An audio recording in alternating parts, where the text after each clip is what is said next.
a difference a year makes coming back here to the Phoenix test. I mean, last year I was a complete rookie in this DHL Toyota Camry. Didn't have really much any experience in a funny car other than going to Bakersfield to get my license in Del Worsham's car. And we just struggled with a bunch of different issues with our car here in Phoenix last season. Didn't get a lot of laps down the track, and that didn't really give me a lot of confidence going into Pomona. I think we only made 2 full runs and hit the cones. Just like I said, had a lot of issues. And coming back a year later, I'm definitely more comfortable in the car. We've made some changes to get myself comfortable and work on things like my reaction time and you know, things to get the car to leave better. So that's where we're at now, and I'm just thankful that I got a year under my belt going into. It's time to see who's going to win funny car.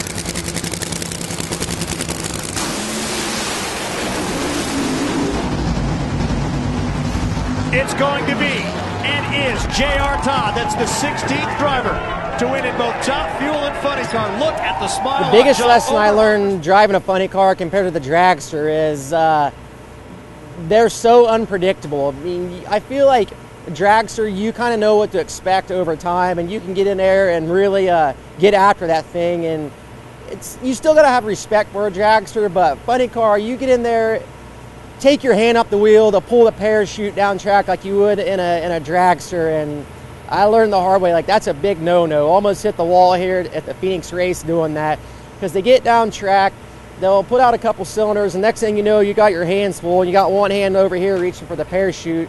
So after that, you know, talk to a couple different drivers in the class, like, hey man, you need to start using a button on the steering wheel to hit the parachutes, which I've always been against that in a dragster. And just little things like that is probably the biggest thing I've taken out of the funny car, moving from the dragster to that. Just got to kind of change your driving style.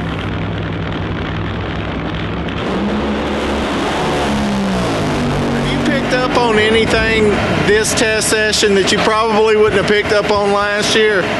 Yeah, there's a lot that I picked up on. Last year, I didn't even know how much I needed to steer this thing or not steer it. I mean, it had the front end in the air. It's not responding to what I'm telling it. So, like, I don't know at that time if I'm not steering enough or if it's got the front end in the air and this and that. So, like, I really didn't know what to come back and tell Jono and Todd what changes to make to the car. Where now, like, I feel like I can give them pretty good input on what I'm feeling inside the car. And last year, it's just I was a complete rookie all over again. J.R. Todd, you are the man who just won the Chevrolet Performance U.S. Nationals. Grab that, Wally. Here's your time slip. Can you put this into words?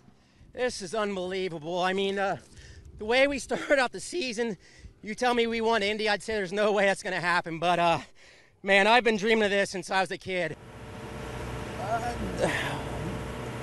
What means the most to me driving a funny car, it's something that I've wanted to do for a while, as long as it was the right opportunity.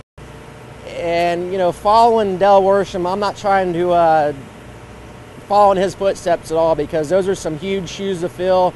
And even, you know, the guys before him, Scott Coletta, this is his car and it always will be his car. And none of us can fill his shoes. We're just trying to live out his legacy and make him proud and you know, carry out the Coletta name and make Connie and everybody here proud of this DHL Toyota Camry. This is probably one of the most special cars in the Coletta camp, and I just feel honored to be able to be called upon to drive it. And I don't want to let anybody down here or let myself down. So I feel like I put way more pressure on myself as a driver than I probably should. But in turn, like, that's the only way you're going to make yourself better out here. So I expect a lot out of myself, and I think as a team we expect a lot of ourselves. I mean, they've had the number one on the side of this thing before, and that's our goal, is to come out here and win races and put the number one back on there where it belongs.